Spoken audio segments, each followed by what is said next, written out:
Bonjour, à l'issue d'une transformation chimique, le produit synthétisé P peut être contenu soit dans un mélange hétérogène, c'est le cas que nous avons étudié dans la vidéo sur la filtration sous vide, ou alors dans un mélange homogène, c'est le cas que nous allons étudier aujourd'hui dans cette vidéo.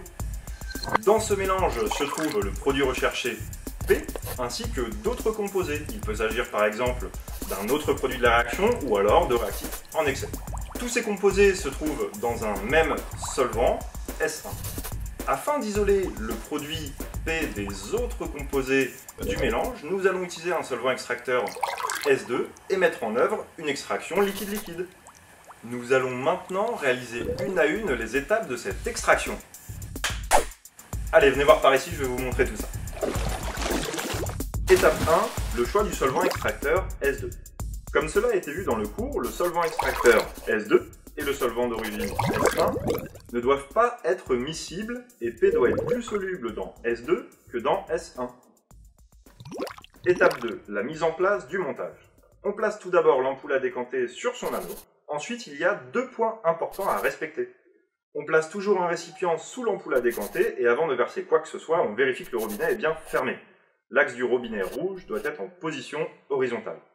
Enfin, on introduit le milieu réactionnel et le solvant extracteur S2 à l'aide d'un entonnoir à liquide.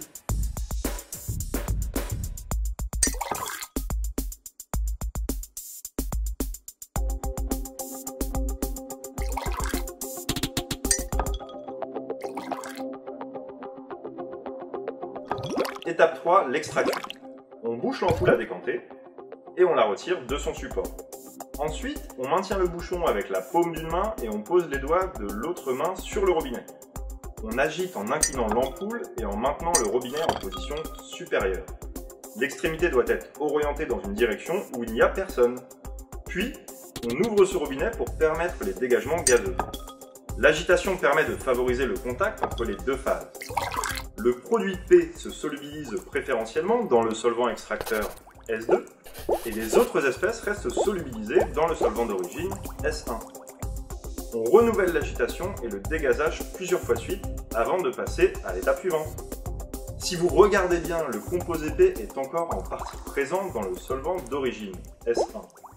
Si on souhaite le récupérer en totalité, il faudrait réaliser plusieurs fois l'étape d'extraction avec le solvant extracteur S2. Étape 4, la séparation. On referme le robinet. On replace l'ampoule à décanter sur son support, on débouche l'ampoule puis on laisse décanter jusqu'à observer deux phases bien distinctes.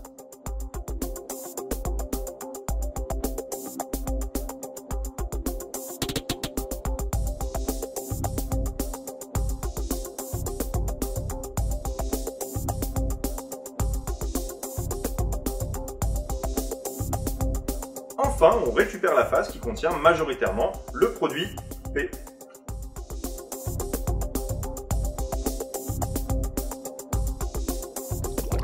Faites attention, le bouchon ne doit fermer l'ampoule que lorsqu'il est maintenu par votre main dans la phase d'agitation. En aucun autre cas, vous devez laisser le bouchon sur l'ampoule. Lors de la décantation, sa présence va engendrer une surpression dans l'ampoule et va faire sauter le bouchon, qui risque alors de se casser. Et lorsque vous ouvrez le robinet, sa présence va empêcher le liquide de s'écouler. En conclusion, une fois qu'on a isolé le produit de la réaction, il va falloir l'analyser afin de contrôler qu'on a bien synthétisé le bon produit et contrôler sa pureté. Il faudra également éventuellement mettre en œuvre une purification. Alors si vous souhaitez en savoir plus sur les techniques de caractérisation, je vous invite à aller voir la vidéo intitulée « Analyse d'un produit ». Quant aux techniques de purification, elles seront étudiées plus tard dans votre cursus.